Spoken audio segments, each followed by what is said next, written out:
this time, I would like to introduce Keri S. Her sobriety date is July 7th, 2022. Her home group is Spirit of the Universe from Del Rio, Texas. Keri, take it away. I'll see you on the other side. Hello, everybody. I'm Keri, and I am a very grateful recovered alcoholic, one day at a time. And thank you so much. I'm not sure if it was Martin or Christy, or maybe they tag teamed me, but I want to thank them for asking me to speak tonight for you all. It is such an honor whenever I am asked. Funny story. Whenever I get asked to speak, the first thought in my head is, oh, fuck. And then I'm like, oh, wait a minute. No. It's all right. It's going to be okay. I'm here to help. And this is service. So I never say no to service, but that is my first thought. Oh, shit. Why'd I answer that? So tonight I'd like to start off with just a little prayer to get me started and a little bit grounded. If you don't mind, please just give me a couple of seconds. Dear Heavenly Father, trust in you with all my heart, and I lean not on my own understanding. I lean on your understanding. In all your ways I will submit to you. And I trust in your divine wisdom, Lord, and I submit myself to your guidance. Please lead me in the right direction and bless this meeting tonight. Amen. All righty. So thank you so much. And thank you to Christy and to Martin, and thank you all for being here. First off, I'd like to tell you all that my sobriety date is July 7th, 2022, and I do live in Del Rio, Texas.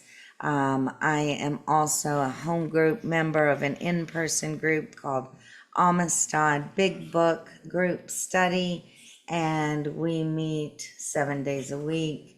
And if you're ever in Del Rio, look me up. We'll go to a meeting together, go get some coffee. So I'd love to see you. Love to meet people that I meet on Zoom. Also, I would like to, first off, welcome any newcomers. You are the most important person in this room, and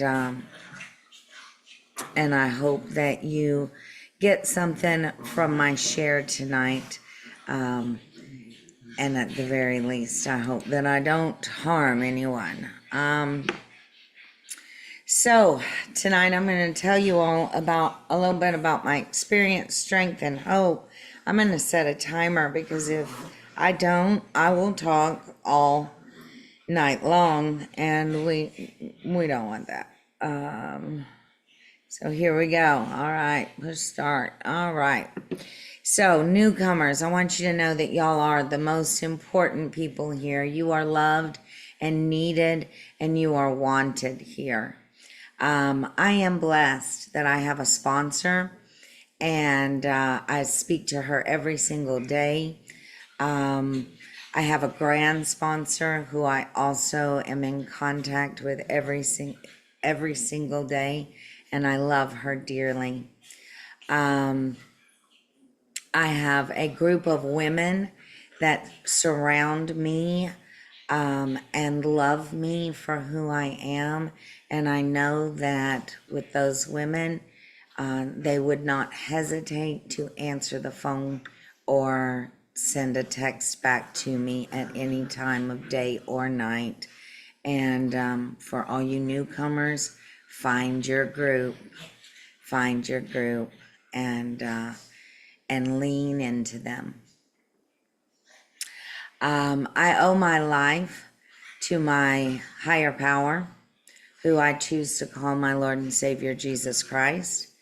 I also owe my life to Alcoholics Anonymous and you people in these rooms. And so now I'm going to quickly qualify myself as an alcoholic. So, I'm 55 years old. I was born on the day that Neil Armstrong walked on the moon in 1969. So it's quite fitting my zodiac sign. Not that I believe in zodiacs, but whatever. It's always fun to read, right?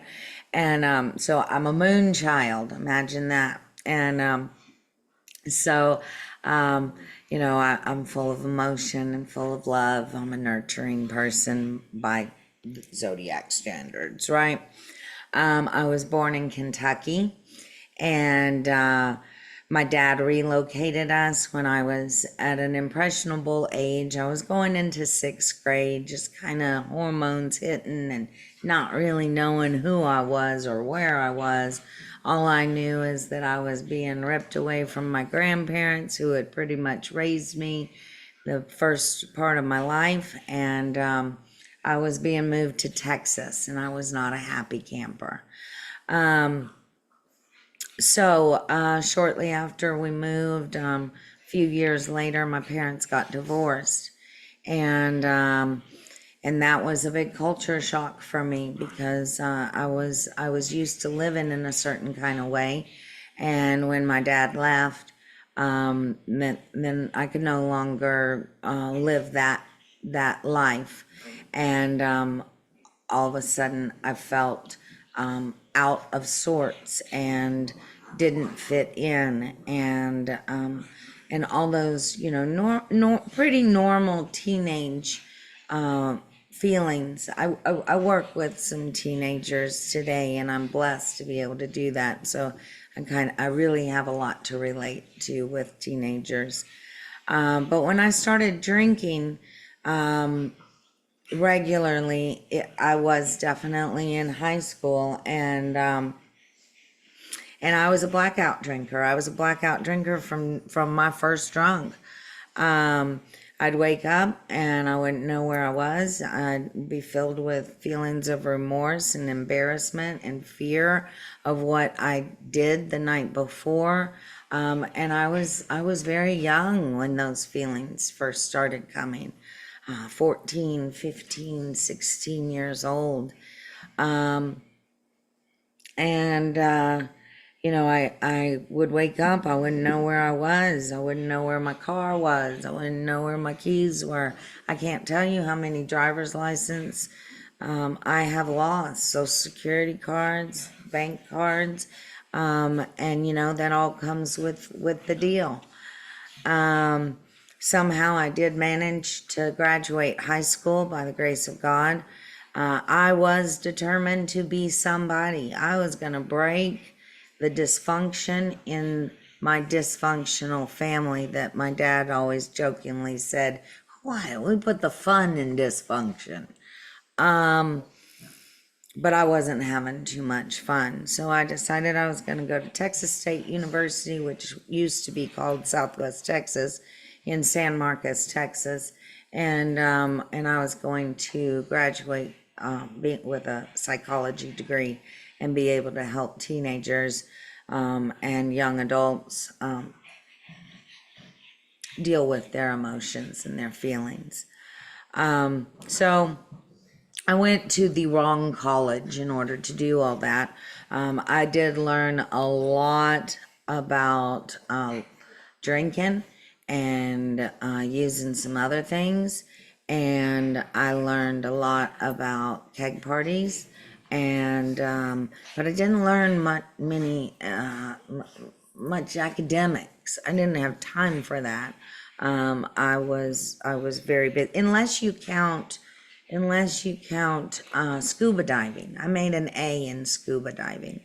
I also made an A in magic, ritual, and the occult, if you can imagine that. That was a class that I took. But those were the two A's I made. Everything else, it was downhill.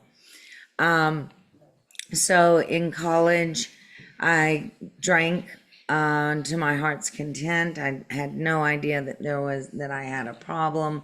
I just was enjoying living the life and spending my parents' money while I was doing it. I do have another funny story. I worked on 6th Street in Austin, Texas, and I worked in a little tiny fern bar restaurant, and I was 12 stepped by Stevie Ray Vaughan. When he was sober, he would play music every Tuesday night next door to me, and he would come in and have a blackberry cobbler and a black cup of coffee before his gig, and he would tell me, he'd ask to sit in my section, and he would tell me every single Tuesday, Keri, baby, there's a better way to live. I had no idea what he was talking about. I'm having the time of my life, Stevie.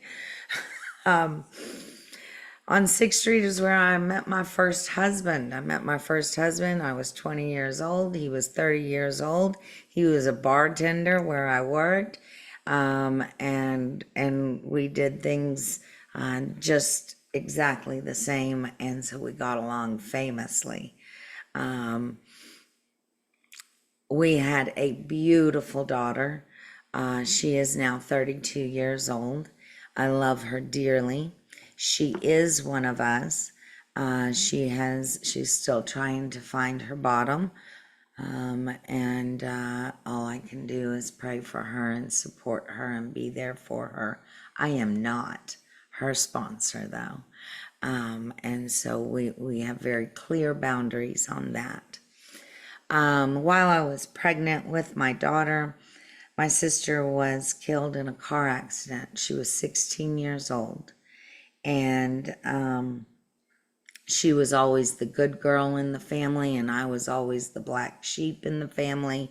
And so that added to my feelings of being less than and not good enough. And it added to a lot of depression and anxiety in my life. A couple of years after my sister passed away, my daughter was 2. My husband's and I drinking got to be too much, and that marriage failed. And he is a very, very good man, non-alcoholic, good man, and I'm grateful that I was a part of his life for a little bit. At the time, I knew at that point I needed to get an education because I was a single mama, and my family was very education oriented. And so I thought that if I got a good degree, I could turn things around. And so I moved to Alpine, Texas, little small, sleepy college town, art scene, and I went to college there, and I got a degree in interdisciplinary studies, which is being a teacher in fancy words. So once I had one failed marriage, and I had a degree, and I was ready to start working, and I was on the hunt for a second husband, somebody to take care of me and somebody to take care of my daughter, because obviously I was having troubles at that age and then at that time, and I thought that a man could fix me. Imagine that. So I did find that hostage, that second man, and he did very well for me. We married in the Catholic Church.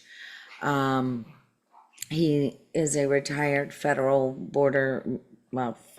agent, working for Homeland Security. And so I thought that would be a great fit. He could take care of me and make sure that I never gotten into any trouble. And he gave me 2 children. We made 2 beautiful boys in that marriage. Unfortunately, my disease put me in more dangerous situations. I should have had at least 3 DUIs but because of who my husband was and me living in a small town, instead of arresting one of the teachers in town, they would drive me home and then call my husband and tell on me. So it took, they were just prolonging me finding my bottom, I think, when I look back on that. But eventually my second husband had had enough of my drinking, and he decided that he wanted a divorce and that he wanted to take all three of my children with me. One of them wasn't even his, but he wanted them all. And so that's what led me the first time to the rooms of Alcoholics Anonymous. I got an attorney, a divorce attorney, and my divorce attorney suggested to me very seriously and very sternly that I should probably go to an Alcoholics Anonymous meeting if I wanted to keep my kids. And so that's where I went, in Alpine, Texas. And it was a small group. It was an intimate group. It was an older group. I was definitely the youngest person there by about 20 years. And but those people, those old timers there, they loved me. They loved me from the minute I walked into the room. I'll never forget my first meeting.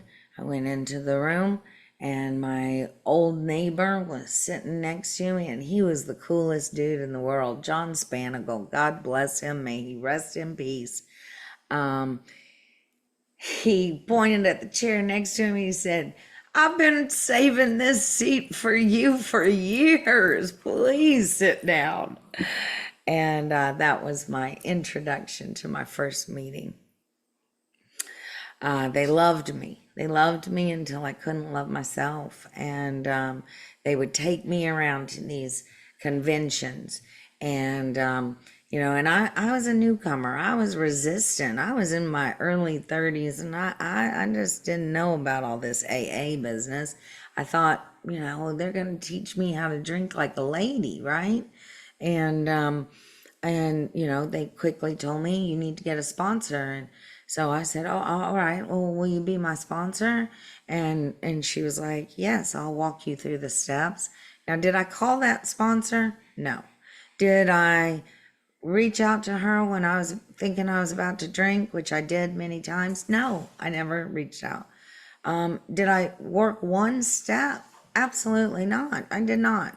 I was there for the wrong reasons, and that's what I see today. At the time, I was trying to keep my kids. I did manage to get some dry time, little bits here and there, and then light bulbs started coming on to me. I started seeing how the similarities of alcoholics and not focusing on the differences anymore. And I managed to put about 6 months together. I went to a conference, and it was a great conference. And this motorcycle club pulled up, sober motorcycle club pulled up, and there were about, I don't know, 50, 70 bikes all together. And they were just amazing people in my eyes. I was instantly enthralled. One of those bikers, I was serving coffee, as anybody in service knows. That's what the newcomers do, is pour that coffee and only pour it halfway. Anyway, so I was pouring coffee, and that man came up to me and he said, I always liked a girl in a cowboy hat. Well, that's all she wrote. I was in love. And many, many people told me, suggested to me, not a good idea, Keri. Not a good idea. Keri, please take it slow. Take it slow. I know from my alcoholism, I never took anything slow. I wanted it right then and right now. So guess what I did? I went back after that conference. I packed up my kids. I packed up my stuff, and I moved to Lubbock, Texas. And I eventually got married to that man. And we had wonderful, wonderful sobriety for 3 years. I was living the dream, riding motorcycles, Harley Davidsons across the country, spreading a message of recovery and living the life. I had a group of sober friends. I knew that they had my back and I had their back, and we made quite a spectacle. In that group, I was able to finally find a woman that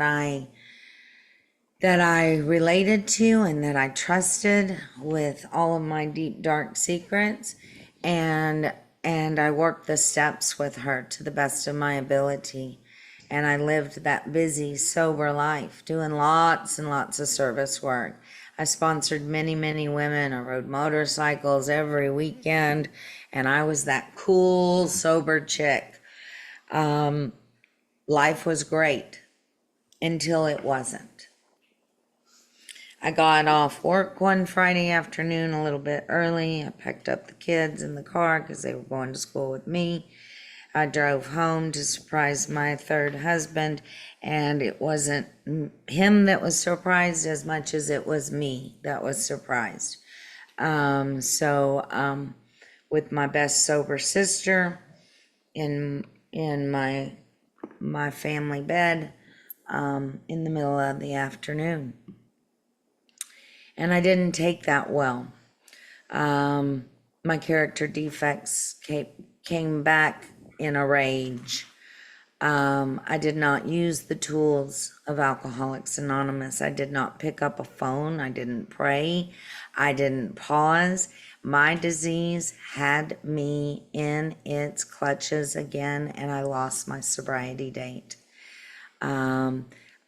During that time and afterwards, during times of reflection, I realized that I had been using that third husband as my higher power.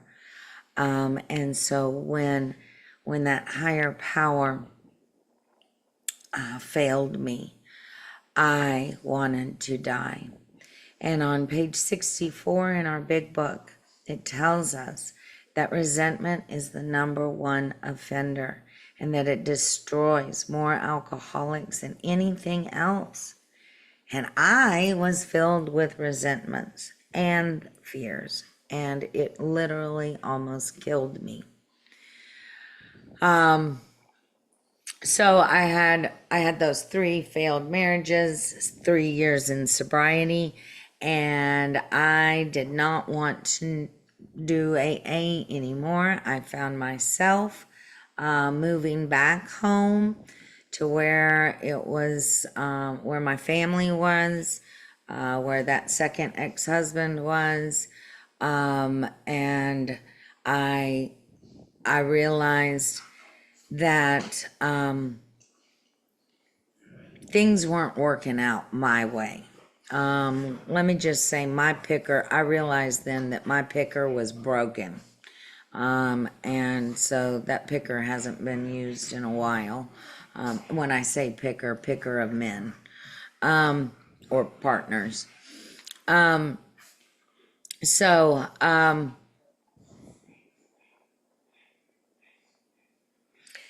the next 12 years, I stayed out of the rooms of Alcoholics Anonymous.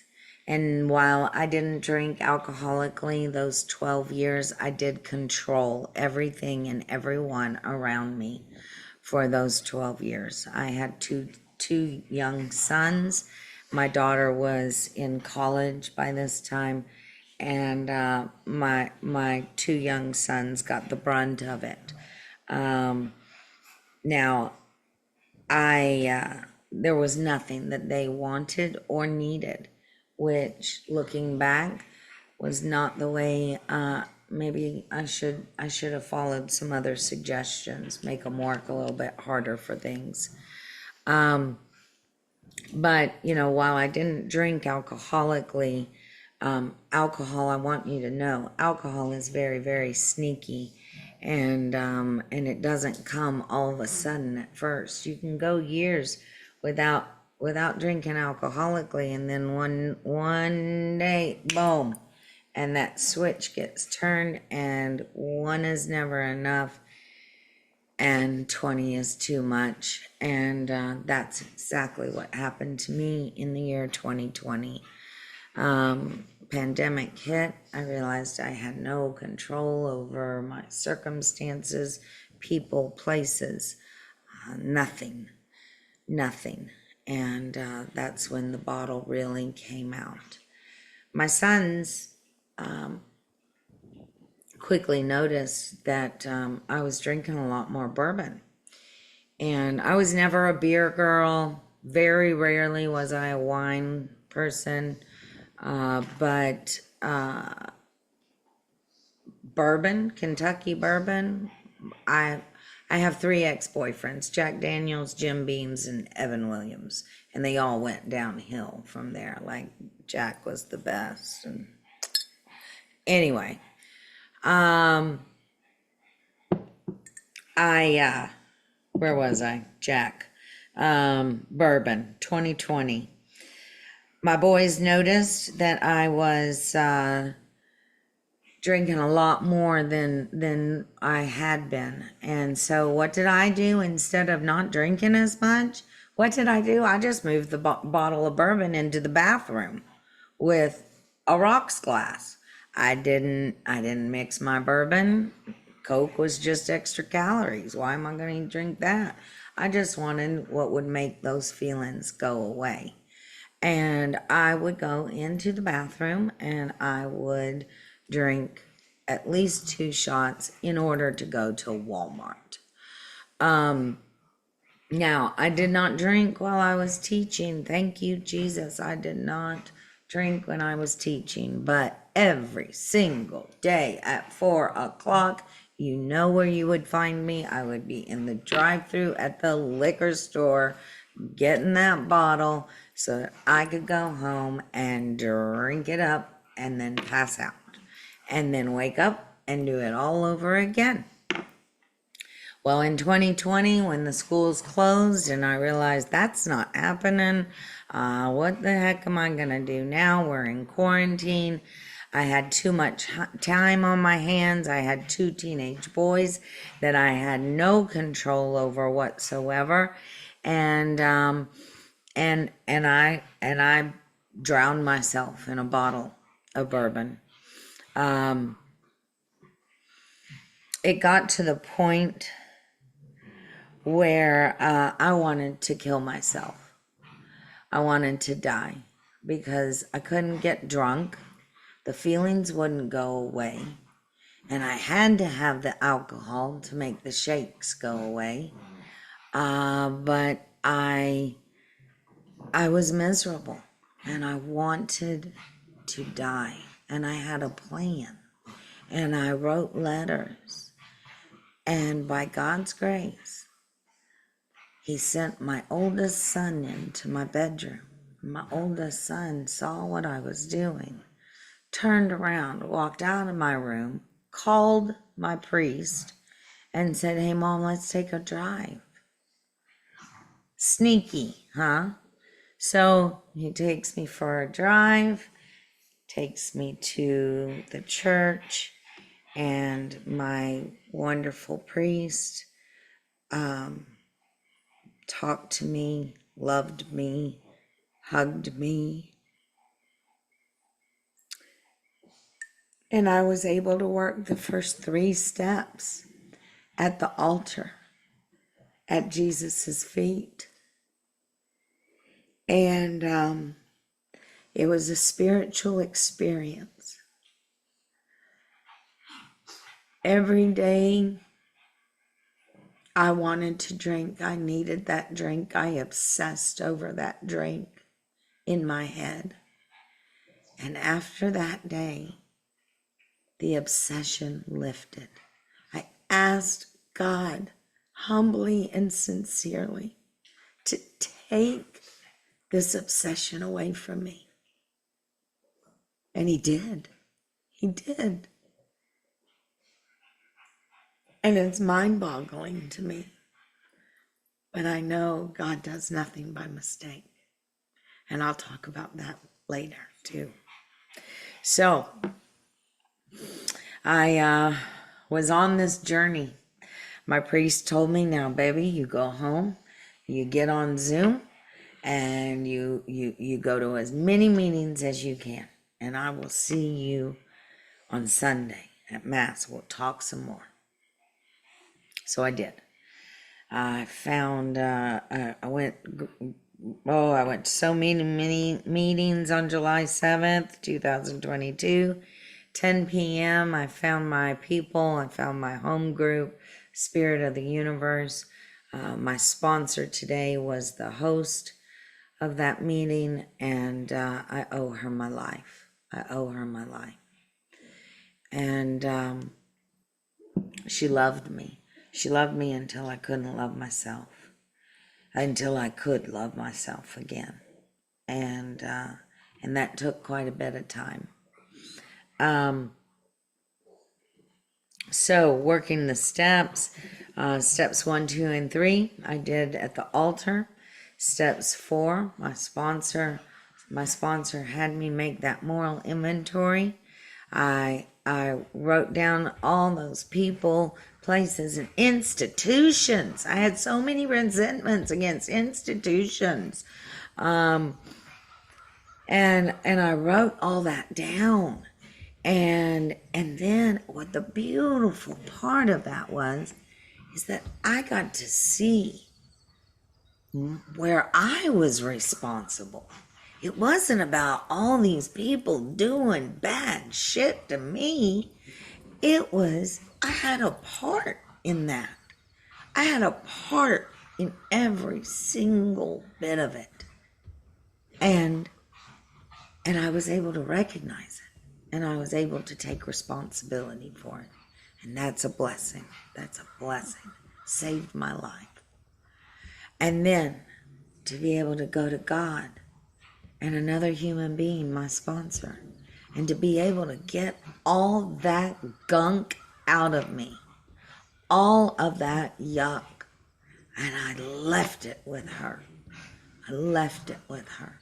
And then I took, in the 6th step, I took that hour of reflection and meditation. And then I found that willingness. I found that willingness to make, for those character defects, making that list and looking at that fear, that selfishness, that self-centeredness that ran through my veins. And it all stemmed from fear. Fear of me losing something. Fear of me getting something that I didn't want.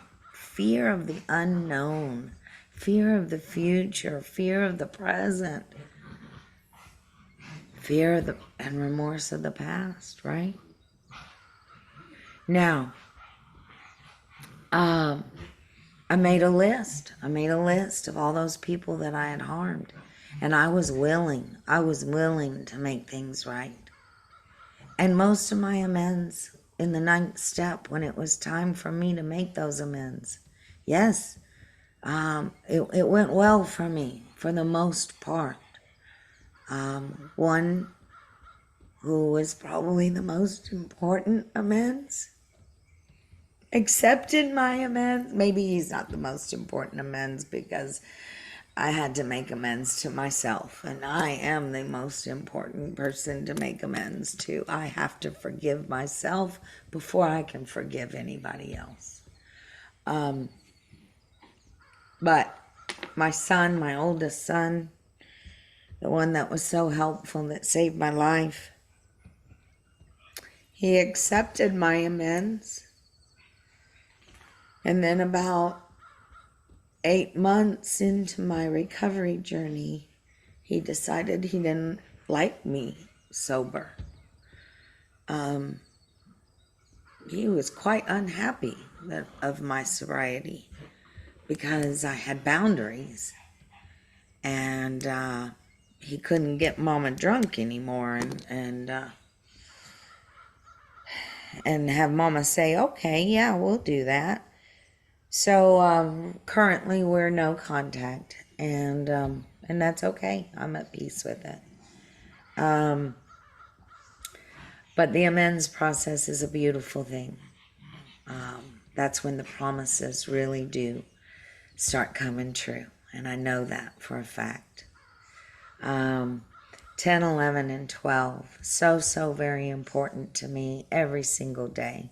Let me tell you, I just have a story to tell you about amends. In the 10th step, I got into a fight with a UPS woman a couple of weeks ago, and y'all, I had to go make amends to that woman. It is not a comfortable feeling, especially when she has no idea who I am or why this crazy lady is coming in to apologize for her behavior when she sees it every single day. And I'm going in and apologizing, and she didn't even remember me. And she wasn't very nice the second time I met her. But you know what? It's okay. It's okay. So, but 10, 11, and 12 is not for others. It's for me. It's for my maintenance, for my spiritual maintenance. And then step 12 is carrying that message. And I try to carry that message by doing service work. I chair meetings in person and on Zoom, and I'm really, really grateful for that. I am also a sponsor, and I am available to sponsor. And if you want what I have, please reach out to me. I'm not a saint, though, and I do have a mouth like a sailor. I'm really trying to watch my language, and I know I've slipped a couple of times. So what is my life like today? My life today is a dream. I am living a dream, y'all. I retired after my first year of sobriety from public school teaching. I was a public school teacher for 26 years. I taught middle school, 7th grade ELA, and 7th grade boys and girls are a trip, y'all. So I was grateful to be able to retire when I was. I retired, but I'm young and I'm full of love. I'm full of energy, and I have plenty left to give. So I was offered a job at a Catholic school here in my town that I live in, and I took that position, and it is a ministry that I hold very dear to my heart. I do get paid for that ministry, but not much. So it really is an act of love, and I am blessed to be able to share a message of God's love with second graders.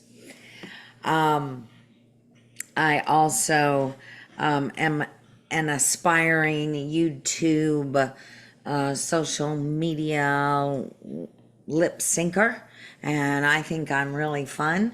I do it for me. I don't do it for anybody else, but I love it. So if you want to follow me, go to Blessed Teacher. You'll see my pretty face, and you can follow me. And I also have dreams to have a television show.